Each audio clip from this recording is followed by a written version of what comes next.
Welcome everybody to Veteran Voice Radio. This is Don with another episode. As you all know, we focus real heavily on mental health, and our next guest is no different. He's a a veteran advocate and award-winning author. And without further ado, let me introduce William Stevens. How's it going, man? Doing all right, man, if I can get this thing situated.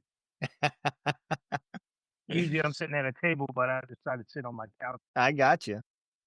Great. Thank you for having me on the show, man. Yeah, absolutely, man. Why don't we start with a little bit of a background about yourself?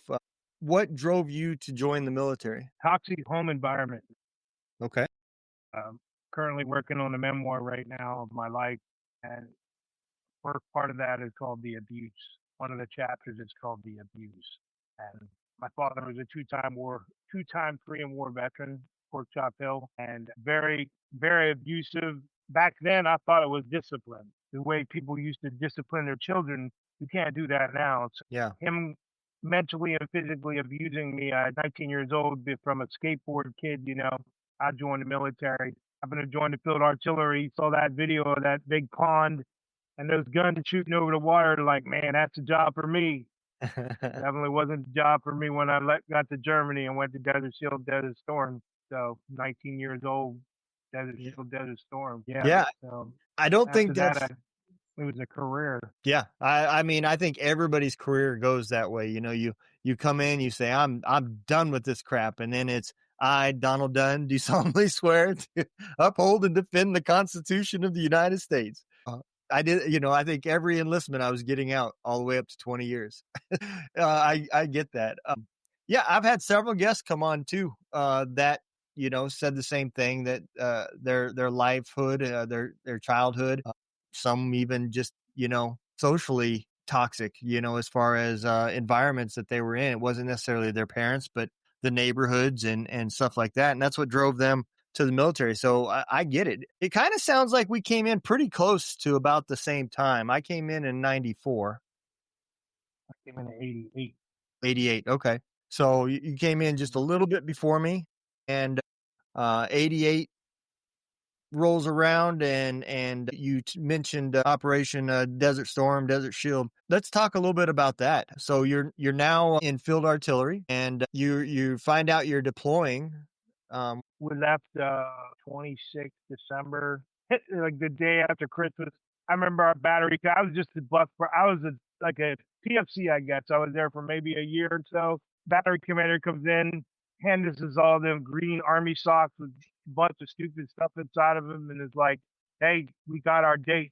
We're leaving tomorrow. We'll be on aircrafts at Nuremberg, Germany, and out of Frankfurt." We're like, what? 27? What is it? 27 December 90, all the way to May 2nd, 91.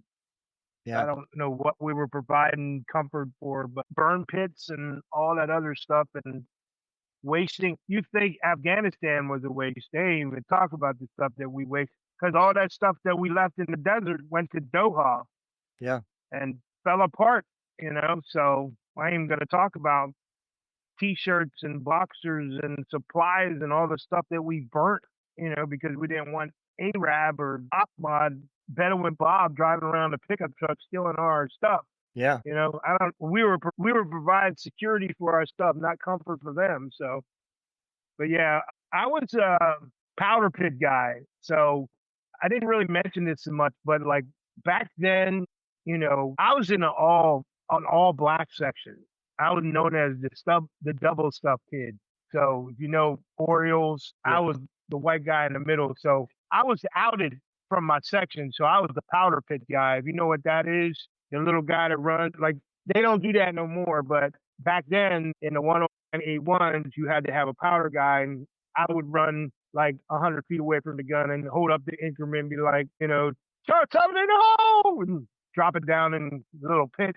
But before that, my chief was so racist to me. He made me dig like a pit, like a trench out to there. He's like, "Well, you might get killed going to battle, Okay, that was a waste of my time. But I actually got, I was one of the only privates that received an RCOM in my unit, because so we have a Cannoneer number 1. I don't know if you remember, President Bush came on and said there was like a ceasefire agreement or something going on.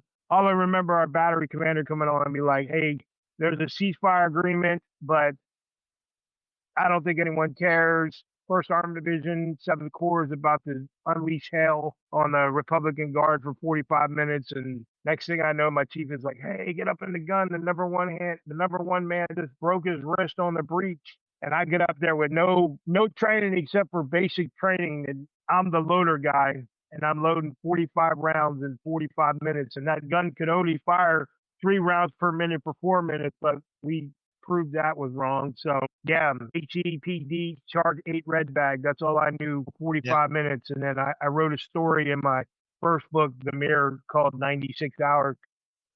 A lot of people don't know the war was only 96. Desert Shield was nothing. That was just surviving in the desert. The war, the preparation, and 96 Hour was a war. And then they gave up or whatever. So, but the thing about my battery, that unit doesn't exist no more, 2-1 field artillery. I was in Bravo Battery 2-1 FA, and our battery alone was forward of the LD. So prior to the war, we were dug in by, I didn't even know what an engineer was. They dug some big pits, and our guns were like underground. And the only time that, we fired was when we got fired upon. So we were basically to receive indirect and direct fire from the Republican Guard when they crossed the LD. So we were supposed to be artillery to the rear of all maneuver, but go figure. Yeah. We were to die in place, but guess what? I'm here to talk about it today. So no one in our unit died, but after we fired that prep, we got to drive to, what's it called? Highway of Hell.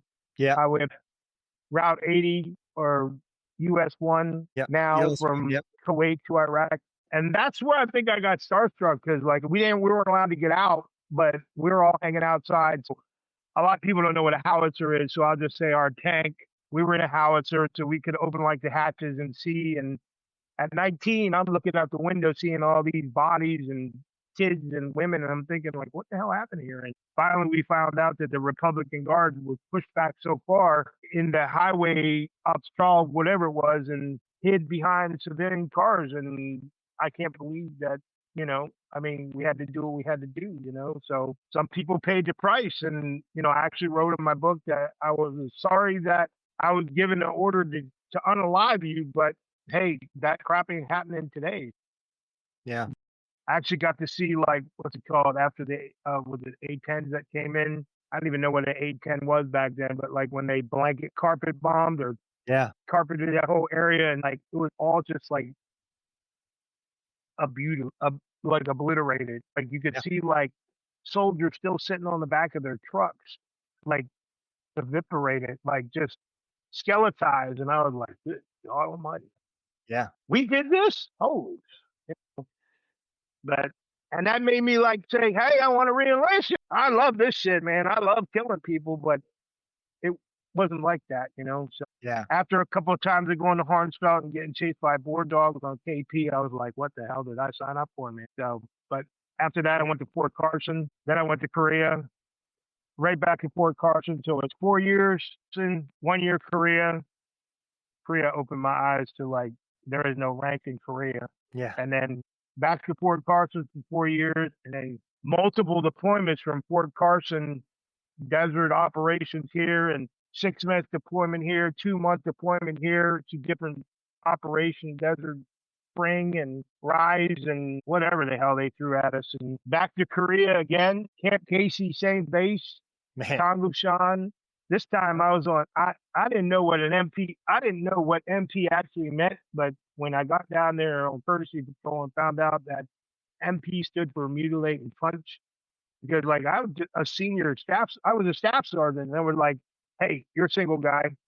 You're gonna be on courtesy patrol all the time." I'm like, "Oh God, man, you better know how to fight, because man, it's a whole different scene downtown Korea, Tanggushan." And then I went from Korea to Lewis, and from Lewis to Riley, and then Riley to New Cumberland, Pennsylvania. I was an observer controller trainer, like near my hometown. I didn't even know what the hell. I'm like, observer controller trainer. The hell is that? That was like 4 years. That 4 years of hotels and all that, and then that whole mission changed, and we went to Fort Dix and trained people, soldiers for Afghanistan and Iraq.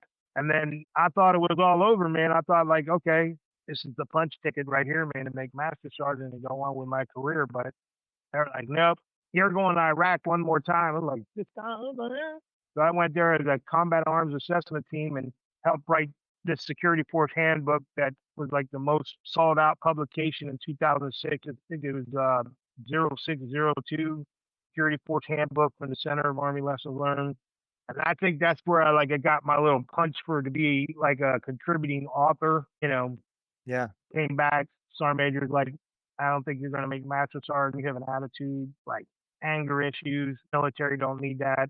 So I got with my fiance and I went to Walter Reed and got a psych eval and was at the Wounded Warrior Transition Unit. And was there a year because they didn't, when I got back, didn't have a weapon when I went to Iraq because we just collected data Right. and had those handy camera people with us and all that other stuff. But we fell in on the units that we trained. So I do shout out to the Puerto Rican National Guard. Those people were killers. Those men and women were killers, man. Like they knew the area, they knew the enemy, and they took care of us. So Wow. it was great. There was a lot of crazy stuff that we did in Fallujah and all that. And man, it was so close to coming to like being mortared in our tent and all that. And I'm like, man, we're not even outside the wire, man. And they know where we're at. Like they already had a bounty on us when we got there for like $10,000 for these guys that are out collecting data. Like we saw a picture of little guys in Humvees and stuff. We're like, this sucks. So, Yeah. but then I came home, man, and that's when the battle began, man. My wife was a psych nurse. So imagine your wife is a psych nurse treating you like a damn patient.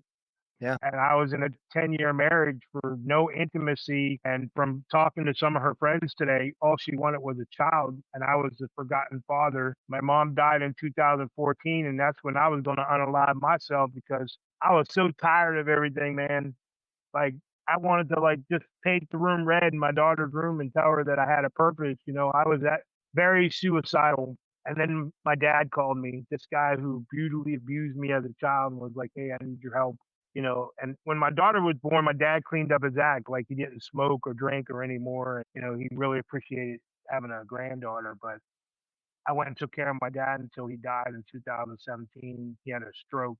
And that's when I laid out the manuscript on the floor of the apartment and wrote The Mirror.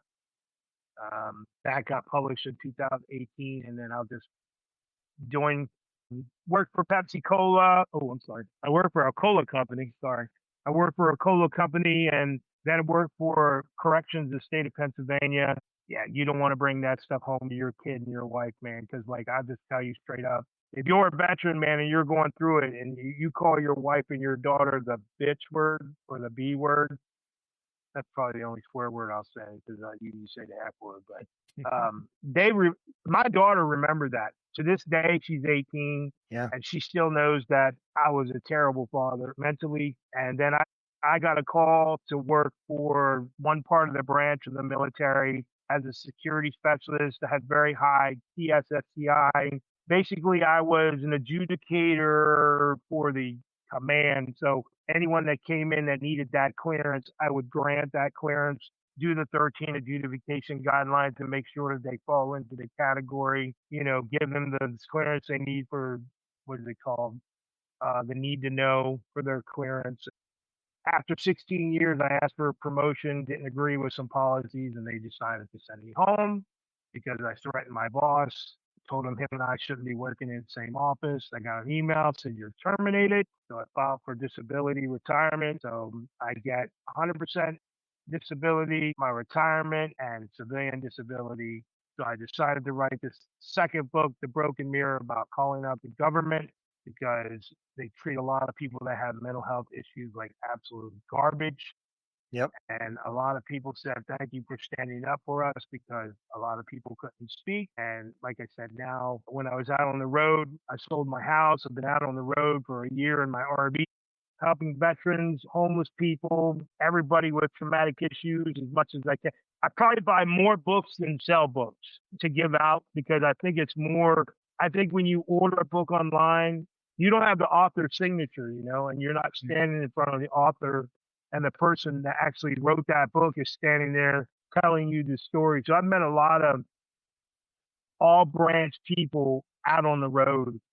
Hmm. And there are great Canadians out there too because of the snowbirds, I will tell you. And then I had Canadian company, Bookside Press, do my audiobook. And my audiobook is done by a veteran who listened to my audio tracks that are on 1821 Productions Spotify. So people that don't have the money, they can go actually hear my raw tracks under my podcast on 1821. So I recorded those for my kids because she's Gen Z, she don't read books. Yeah. So, and some of my podcasts are there. He listened to all my stuff. So you can spend 2,000 to 10,000 for an audiobook, but I'll tell you what, man, this guy, I can't even say his last name, Benny Wellis, a veteran, Army veteran, listened to my tracks and his voice was my voice. Inflection, some narrators get paid money just to read words. You know, this guy, he destroyed it. He made my book like, sound like I'm actually telling the story. I've actually had people tell me they feel like that they're actually connecting with me, and some of them have never met me. So Yeah. that book won 2 National Book Awards from the International Impact Book Award for military self-help, self-development. And then my book also got nominated for the prestigious Eric Hoffer Book Award. I didn't win, but I got nominated, and that's still big Yeah. bragging rights. But I got to go to Phoenix a couple weeks ago, and mic drop everybody, military guy standing up there. From what I've heard, after on Sunday at breakfast, I had like a phenomenal speech. I talked about being in a mental ward where I was at Wounded Warrior Transition Unit. Like, I didn't like open my speech with "Good evening, how y'all doing today? I want to thank this." I was like, picture yourself in a classroom where there's a whiteboard and you have to talk about your everyday, 12 of us. You're holding the red marker or you're holding the black marker. The red means pain and the black means, normal. And people definitely felt that as I was speaking. So now I'm back in Pennsylvania. I had some RV issues. Going to get the transmission worked on. Going to go back out in April next year. Now I'm working on my memoir, hopefully dropping that on Halloween. So, and Yeah. I'm interacting with people daily. So I'm doing a lot of podcasting, creating my own stuff, being an advocate for authors who get scammed because I have the blacklist on Facebook group where we call out authors and fake marketers, those people that win cash apps and all that stuff and Yep. the lottery, and we call out everybody. So, but I've been interacting with a lot of veterans. I was just on Grunt Style Foundation podcast, which is amazing. Yeah. And there's a lot of Marines out there that have podcasts. You got Travis who has a podcast, and then Brian who has what they call Every Day is Saturday. Yep. Brian Roof. Yep. Yeah, and now he has what's it called? Have you seen Divine Measures? I have not. It's amazing. He talks about what truly, like, if you're thinking about Diddy, he's talking about what's actually going on in the world. So he's kind of like my news outlet guy. I don't listen to the media or anything, but I have a lot of friends that work for the government, so they won't speak, but they'll speak to me, and maybe I'll speak out. But hey, I'm the voice of the voiceless. I have a mental health platform which supports both of my books, and that's the way it is, man. I So enjoy interacting with people. I want to back this up a little bit because there's a lot to unpack here. Let's go back to your first book, right? So now Mhm. you're dealing with a lot of outside stresses. You're still dealing with the stresses from the military. You're dealing with the stresses from work, and now you're taking care of your dad. And as an author myself, I know what it's like to put a book together. People think that you just writing a story and poof, it's done. But what they don't realize is when you're writing a story about mental health, whether it's fiction or not, if you're writing a story about your military combat situation, whether it's fiction or not, all that stuff comes back to you as the writer. And you have to relive these. It took me a year or two to get my book done just because I kept setting it down. And I understand those difficulties, and you're absolutely right when you said that you probably buy more books than you've sold. Authors today they're not going to get rich, not the days of like Stephen King and stuff anymore. But You gotta build however, your platform. yep, I think I can say this about the veteran community. I don't think too many veterans have ever wrote a book with the intent to get rich. They cared more about reaching people and helping people, and I think that is amazing.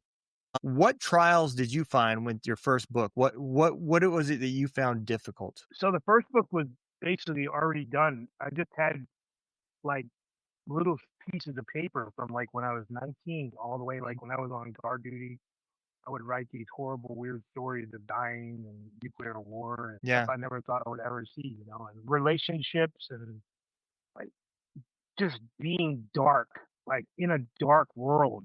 And then my dad died and I didn't have a cover to my book. I just had a manuscript and I like went to work and printed it out and sitting in their empty apartment, laid this manuscript out and took myself from being I didn't even consider myself as an author because they didn't even know how an author was. I took myself as the person that's gonna read this book and was like, well, if I turn the page, am I gonna get bored? Is this picture gonna bore somebody? Is this picture gonna offend somebody? yep, And then like the newspaper people like came to the apartment and was like, "Hey, we'd like to do a story on your dad." And they're yeah, like, "Well, we'll do a story on you. You're like writing a book, right?" So they took like this weird photos and stuff, and I was like, went to them. I'm like, "Hey, can I get that picture of me standing in the hallway looking at the light?" And they were like, "We can't do that." And I'm like, "Well, how about if I take the photographer and his name and your organization and put it under my mentors or under the thank yous in my book?" And it gave me the picture. That's how like the picture was evolved. mhm, Because like originally it was supposed to be called Cover to Cover because like I never read a book in my entire life because everything in the army is open book test. yep, yeah, And I was just a dummy skateboarder kid and was interested in history back in the days. Ran my manuscript through like a bunch of people from my graduation class in 1988, and they were like, "Dude, if you don't drop this, you're a fool." So I did some research, won't lie, jumped on Book Venture, which they were absolute garbage. They actually did submit my book for the US Book Review. That was pretty cool and didn't sell anything. I didn't get no royalties or anything. I know the first 3 weeks that it dropped, it's supposed to drop in 2017 after my dad died. We were trying to get it dropped at Christmas time to help people that were struggling, and then it dropped in, like, February 2018, and then it sold out on Amazon, like, 3 weeks straight. I wow, didn't see one royalty at all, and, then he, like, went under, like, I looked and saw that they had, like, violated the contract, because like, they didn't do the 90-day royalty thing, and I think they cut me a check for $250 and were, like, gone. It's almost like they took my money and went to the island or somebody the CEO went to the island or something. They did it to a lot of people, so then I rebranded under the two thou well, my book was Limbo till 2024. wow, And I was just like building that Facebook platform and trying to push my books and didn't even know that they were out there unavailable. Somebody's like, "Yo, man, we can't get your book. It says unavailable." And I was like, "Good God, good gracious." So I went and rebranded to the second edition, mhm, the Mirror second edition under United Writers, which they scammed me out of like $4,000. First, they rebranded me at like $100. And then we started working on the second book that I started May 2024. That project was supposed to drop on Halloween 2024, which the guy I was working with, he scammed a bunch of people and I got scammed for more money and didn't know how to market or anything. And then started jumping on veteran podcasts and started talking about my message. And then finally, when I was out on the road, that book was supposed to drop on Halloween night. And I'm waiting for the trailer to drop and they didn't do anything. And I'm like scrambling on KDP trying to figure out, promised all these people on Facebook and Instagram and YouTube that it was going to drop and people were trying to watch the trailer and it was locked up and there was no countdown. Like I was trying to make this like on the witching hour, like a countdown, and it was cool. I had pumpkins dropping and stuff the guy created, and it just failed. So I got on KDP, man, and dropped that book like 2 minutes before, I put it on there, but it didn't drop until the next day because they had to review it and all that. yeah, And finally it was out, and people were like, wow, this is cool. And then when I was out on the road, I found out this book that I wrote about the broken bond between me and my kid and military transition not being greener on the other side. One freaking National Book Award. Yeah. Well, let's unpack that. I mean that a little bit too, because So that first book is therapeutic poetry. The second book is like a guide for your mental toolbox to help people transition, write resumes, get out of the yep, military. You have no clue how to write a resume. So stuff like yep, that, coping mechanisms and stuff like that. yeah. That concept is exactly where my book came from. I wrote a document. It wasn't a book, and I wrote it for my kids because I didn't want to have a conversation about what I went through, but I wanted them to know what I went through. And I wanted it to be in my own words. My daughter is the one that convinced me to publish it. And so I did, but that's something that a lot of people, what you just said there is something that a lot of people don't understand, that the civilian world isn't necessarily greener on that side. There's a lot. Some it is Yeah, for for some, some, but you not know. everyone. No, and even the ones that succeed, that I've had on my show have told me that they still felt when they walked away that they were stripped of their identity, and they had to rebuild off of that. I think that is something that is important to take note of, is what is that person losing when they walk away? Well, they're losing everything that they were.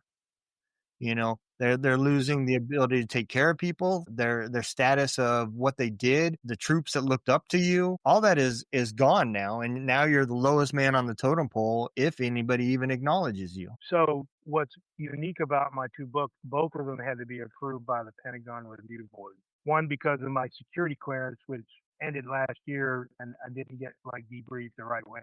Let's just say that. But the Mhm. other thing is the stuff that I disclose about long-term medication use from the VA, how corrupt the government is toward people that have mental health issues, stuff that they don't want people to know. But like if I found the right audience, man, I think my message would blow up.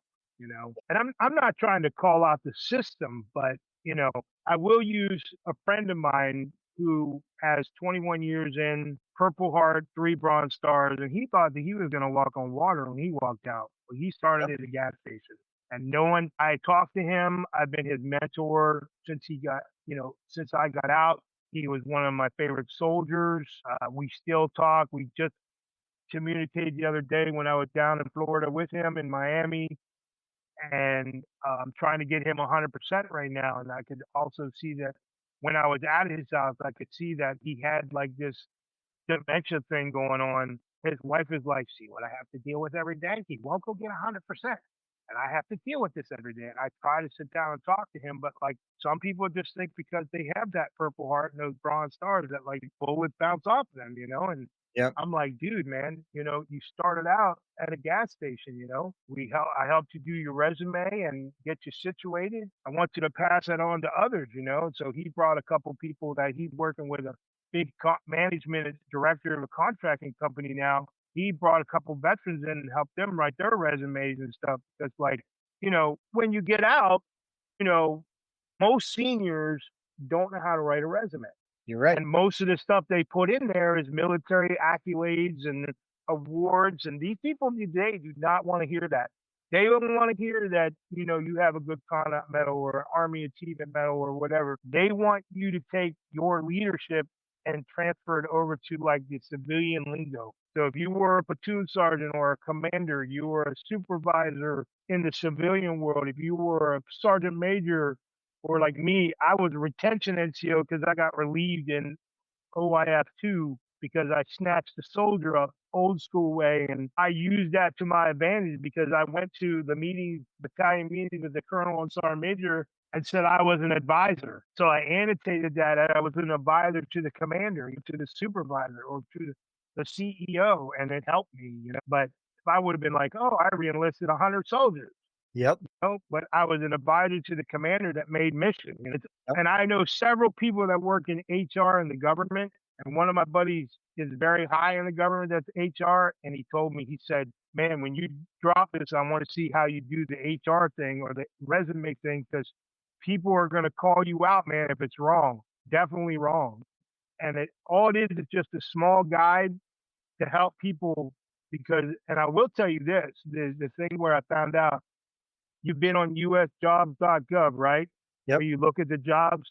and it always says, "Hey, do you have, you know," and they say it's an advantage to get you over other people where you fill out the thing and it says, "Do you have a disability?" Okay, you say, Yep. and then it says, "Do you have schizophrenia, PTSD, bipolar?" And you fill that little thing out, and then you get hired. You do the interview, you get hired, and then down the road you want a promotion, and they come back and go, "No, we don't think that you should be in a leadership position because you have mental issues."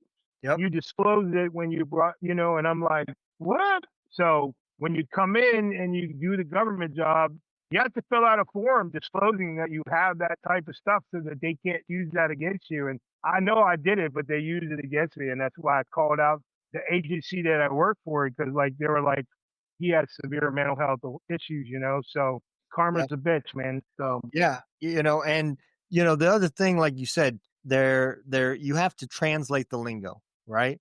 And the army, the military in general, they do not prepare you for that part of it. They, now it's they all online, isn't it? Yeah, most of it. Yeah. There's hardly even anybody given the classes. And when you do that, you find out that most NCOs, senior NCOs that write their resume and get out, when you look at it, it looks more like an NCOER. Yeah, Looks, yeah, yeah, yeah. they write it bullet statement like they were doing a rating for one of their younger NCOs. And that is not going to help you in the civilian world. And the other thing is when you're trying to get like maybe a government job or even when you go to one of those agencies or one of those civilian jobs, man, research how they do their resumes. Go online and see how they write the resumes and reach out to somebody that you know. Maybe you know somebody from that agency and they can give you an example of the resume because like, man, if you go in there right, you got government resumes and civilian resumes. You go in there writing the whole damn story, they're just gonna throw that thing out. And now you gotta hit those keywords, man, because like a computer now, it runs it through a computer. And if you don't hit the keywords that are on like the announcement, bro, you ain't even and they don't care if you know everybody in that command. You ain't getting in there Yep. doing something that we ain't gonna talk about. So Yeah, you are 100% correct. And I was just getting ready to say that, if you're in the military, you're used to open book tests, right? Well, your yeah. open book test is in the part that says job description. All right. You don't print 50 copies of your resume. You print what you need. And then the next position you apply, you tailor your resume to that job description. And that's where you're going to find those keywords that you need. I did find out that one thing that these agencies look at, and even regular jobs, like, how you said you print out multiple copies of your resume and shoot them out to different places when you're Yeah. trying to find a job? You had, like, I'm going to use this as an example. So I was a security specialist, and the job they were hiring for was for an anti-terrorism officer. So I sent them a resume for a security specialist, and they were like, "You have no criteria for an anti-terrorism officer." All I had to do was changed that I was looking for a GS-11 anti-terrorism officer, and I probably would have got the job because I had the criteria. Yep. But as soon as that person looked at the top line and saw that I was looking for a security specialist job and don't understand how the hell I made it to the next review, maybe because they didn't have enough candidates. But you have to watch it, man, because like some of these agencies will talk to each other and be like, "Did you guys send you a resume looking for being an anti-terrorism officer?" And he's looking for an 11 position, but it's a 12 position. You have to make sure that the position you're looking for is what you put in your resume because some people come down from a level because they can't hack it or don't want the leadership in the civilian or hell, working at a prison, you Yep. want to go be sergeant or something, you write your resume, but if you don't have anything that pertains to a sergeant in the prison, meaning like that higher supervisor, Yeah. man, all those people that got like 20 years experience are gonna go step right on you, man. So Yep. and it happened. Military, civilian, it doesn't matter, man. So but Yep. I believe the whole government's corrupt, man. Like they've been lying to us ever since we were children, man. Well, I think Afghanistan kind of broke that closet door. It may not be all the way open, but shit's falling out of it. And when you look at how that war was ran, I honestly do believe that they had alternative reasons for wanting to go into Afghanistan than 9/11. Well, Um, you have to understand some of these countries that, I'm just going to use Iran that just happened. You think, and this is my hearing from my people, not Democrat, Republican, because I'm not going to talk about politics, but you really think that they had nukes?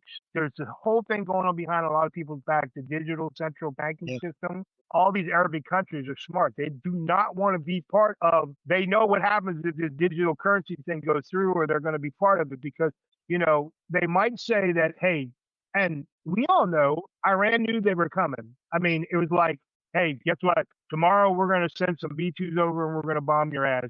So go get your stuff out of there. And we're just going to say that we took it all out.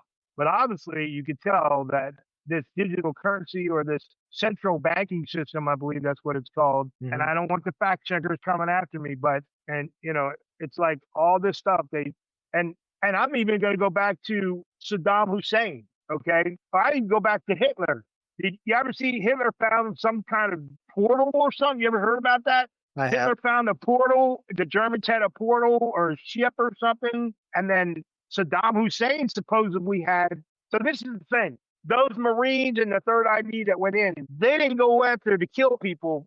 They went to the museum. Why did they go to museums and archive places? Because there was something there that they did not want the American people to know, like a portal or something. Now, I'm not saying that it was there, but they used 9/11 and they used, was it oil Yep. enrichment? Nah, man. We lost so many people over so much dumb shit, man. Yep. I believe, and people are saying that if Saddam Hussein was still in power, this shit would not be happening right now. I I'm I'm not for those Arabic countries, but there are people that they unalive that I think still should be alive, and the people who try to step up over him, he would behead their ass because he does, And I just think that they put him in a situation, and I don't think they found him in a hole. I think he knew that he was going to be unalive, and he gave up. So, and yeah. all the stuff that we were out on patrol and kicking down doors and taking this person who was a terrorist or something. Now I understand there are terrorists, there's homegrown terrorists and stuff, and those people need to be eliminated. But I don't think it was that for that reason that we were there. And there's a lot of veterans coming out now saying that they had to go back, they would never go back. Yeah. You know, I so think at the end of the day, there's some differences that just don't add up, right? You look at when they supposedly found Saddam in a hole. What did they do with Saddam? They supposedly handed him over to the local nationals, and they supposedly, I say that because I don't know if I necessarily believe it, hung him and left him out there for display, right? You then go switch over to Bin Laden and we dumped him in the ocean? Are you serious? and there's pictures coming out now saying that he's somebody else. Have you seen that? Like Not he's like a CIA double, man. Like he's still alive. It's almost like I'm not for the Epstein thing, man, but they said like, he and was I'm on the not island. for no, Epstein went back. He was like, so did you hear that I'm gonna get in trouble for this one. Patel, I'm just gonna say Patel. You know what I'm talking about, right? Yeah. His girlfriend is some kind of like Israeli counter agent, like terrorist type, trained at the highest level of the, is it called the IDF, Yes. Israel Defense, whatever it is. Yep. And he didn't disclose that. I believe that someone snatched Epstein and sent him back to it. I believe Epstein was something to do with Israel. And I truly believe that all these, like, I mean, I don't support Israel, and I believe that things that we do is because of Israel, but I believe my thoughts, I believe that someday it's going to come out that Israel had a huge backing in some of the things that happened in our country that I don't even want to disclose because I just believe that all these people that are waving. Did you know you can't burn an Israel flag in the United States? You get arrested for it. But if you burn an American flag, they'll just slap your hand and tell you not to do it again. I did not know that. Yeah, yeah, man. Yeah. So, but yeah, man, I think all the stuff that they told us and fed us and programmed us as soldiers to go into battle, man, you know, and now people are all raising up because we got troops. Like, I just think originally, whoever the first president was, man, we should have had troops already, like all these other countries, man. That's why they don't have crime, man. They got troops in the streets. I mean, look at the English, what are the guys that are dressed in red? Yep. Wear those funky, you see the weapons they're carrying? Yeah. And they're just guarding the palace, man. Yeah, right. Okay. There's more of them running around there than that. And I mean, our soldiers ain't got no weapons like them cats do. But I will tell you, if you want to see a good movie, man, I just saw the other night on Amazon Prime. Ice Cube just came out with a new movie called War of the Worlds, where I'll have to check it out. he's an NSA agent Okay. and he's a cybersecurity expert, and he shows what's going on in our country today, where like these people are sitting behind screens watching and listening to everyone talking, drones, surveillance footage, satellites, and the aliens, you know what I'm saying, the aliens that are supposed to be coming, they came in that movie. Like they came and like meteorites broke open and these little alien things came out. And now our country's building these things called data centers, right? In that movie, they already had data centers, and these aliens were there not to kill people; they were there to take all of our personal data. And this guy is sitting here watching these things suck all this data out of these different systems, and it was all set up by the government. It was a special thing. And his kid, he spent like $100,000 for his kid to go to college for like cybersecurity. And his kid was like this, I want to say like this cloak guy online that he would talk to and tell him all these secret things. And he did not know that was his kid until like there was a breach. And his kid said, "Hey, Dad, I know something." He's like, "You can't tell me anything. I'm busy right now."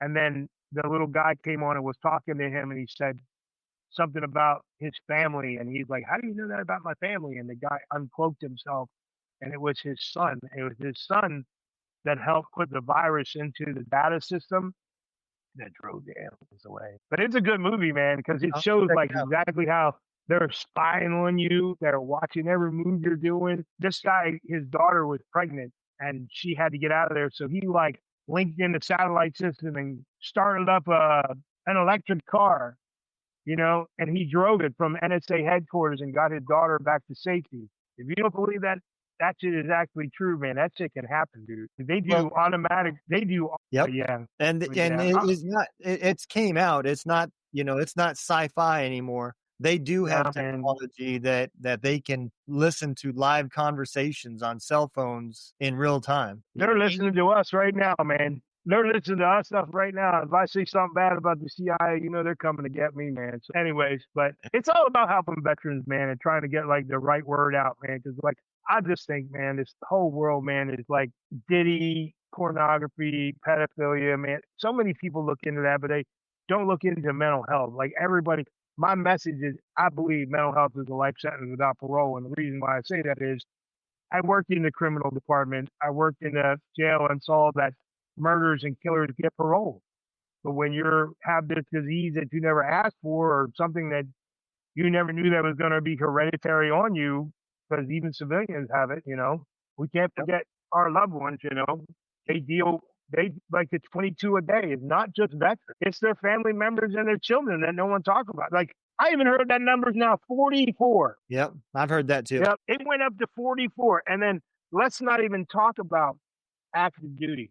Yeah. Okay. Active duty psych in the active duty psych side is terrible. Because I thought when I was in the military, they were like, "Okay, man, you're good. Go back into combat." I actually sat down at a campground with a young sergeant at Fort Stewart. How about that? Fort Yep. Stewart at the campground. And I talked to a young Sergeant MP, and he told me, he goes, "I really appreciate you, Big Sarge, for what you do for veterans." He goes, "But you just don't have a clue what is going on the active side, and they're not even talking about it." And I want to disclose that she said there was 12 in 4 months suicides in his Yep. unit.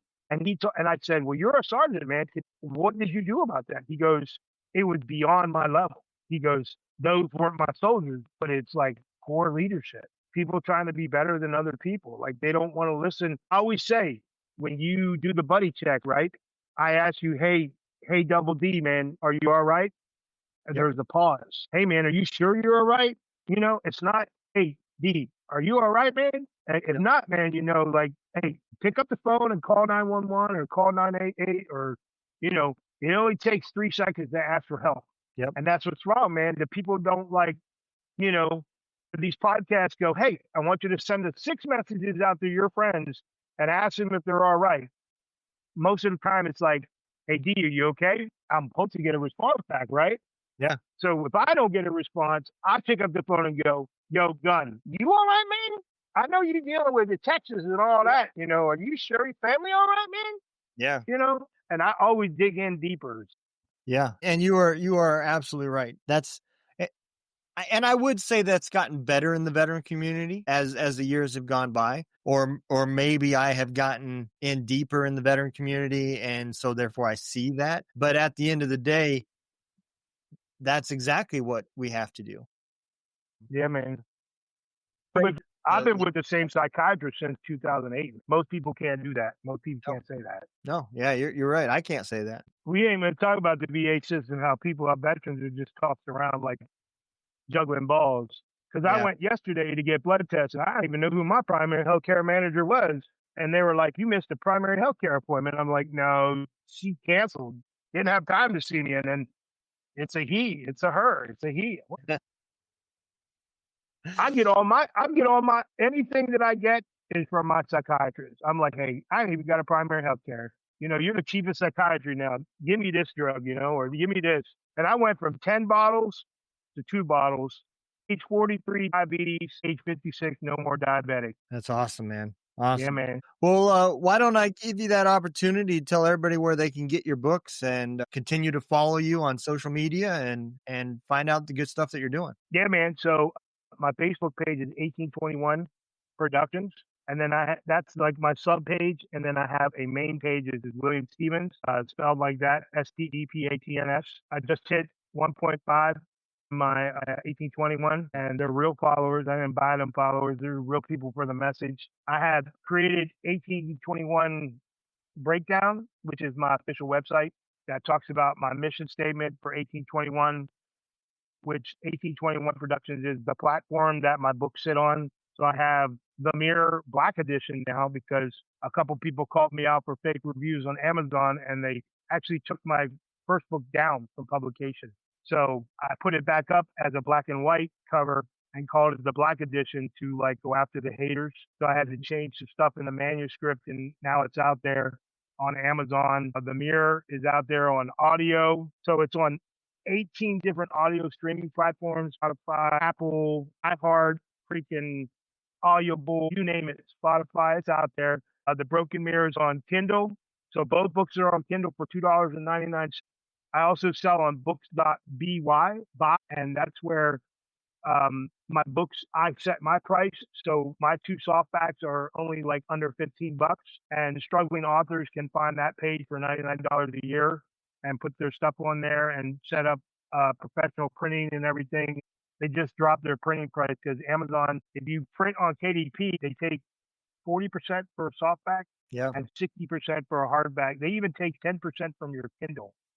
But yeah, so I'm out there. I'm on YouTube. I do a lot of my I do a mental health message every morning. If I'm sick, laying in the bed, I'll turn sideways and do the video and just tell people, get your ass out of bed and motivate yourself. Even if it's 5 minutes, sometimes I get on a roll, man. I'll be talking like for like 20 minutes. They get more streams. They get more streams, man, the longer ones. But yeah, I'm always there, man. And I also have a 24-hour chat in my William Stevens for people that are just struggling, that they can come on and disclose. And now I'm working on my memoir. I have like these cryptic chapter things that I'm making on Chat GPT, like designs of like the abuse. How when I was a kid, I played the violin. They used to call me Billy Beethoven. I had an issue, toxic marriage. So I drop all these cryptic chapters to lead people into this memoir, 19 chapters, 92 pages, which is, I'm not even looking for no awards or anything. I just want to get it out there. Yeah. And then I put the 2 QR codes for both books at the end of that book. So people are like, well, he got a memoir. I wonder if he's got other books. So, Yeah. and don't go down the scam marketing trail, man. Cause like I've been scammed for like $12,000. I know people that have been scammed for more than that. Come over to the Blacklist Facebook group, join that, say hello. I'm always interacting with people. My Blacklist, I have 2 moderators and I'm the admin. That page runs itself, but I'm always active. I'm retired, so I have no direction in life. So I'm always on Facebook. I'm always on podcasts, always trying to, hell, I'm featured in a women's magazine called Power. It's like an entrepreneur guidance type thing from New York. They asked me to come on there. Somebody recommended me from a award ceremony that I was at, and they were like, hey, you help women veterans and people every day about trauma. We want to feature you in the center. And I'm like, it's an all women's magazine. They're like, well, we run an issue on the fall on 1 September, which is dropping September, on mail. And I'm like, shit, all the males I've seen, they're wearing suits and all kinds of entrepreneurs and all kinds of stuff. So she's like, Yeah. you call yourself an entrepreneur? Well, yeah, you don't have to be a millionaire to be an entrepreneur. I have this global platform called 1821 Productions. Yep. You're absolutely right. Well, brother, I'm going to let you go. I appreciate all of you guys that are listening. And, as always, if you're struggling, here's another lifeline that you can utilize. You've got 988. You've got all sorts of things to do. Everybody wants to help. You just have to be willing to accept it. And understand that if you find one thing that doesn't work, that doesn't mean there's nothing else. There's tons of other options out there. There's tons of mom and pop nonprofits that are great, but they just don't have the money for advertising. They put that money towards helping other veterans. 22 a day. Yep, 22 a day. You got 22 Mohawks out there. Yep. So there is tons of opportunities that don't have anything to do with the VA. If that's one of the problems that you're running into, there's tons of nonprofits out there that will help you get your VA benefits if that's something that you're looking for. Read about your medication. Read about your medication that they put you on, because grunt style pushes overprescribing for veterans. Huge. So many people dying. That's not even a 22 thing. That's the veterans getting screwed over with overprescribing because that veteran doesn't know how to say no. Look at that medication before you start taking it. Seriously. Yeah. We're zombies. We're like zombies, man. Yep. Absolutely.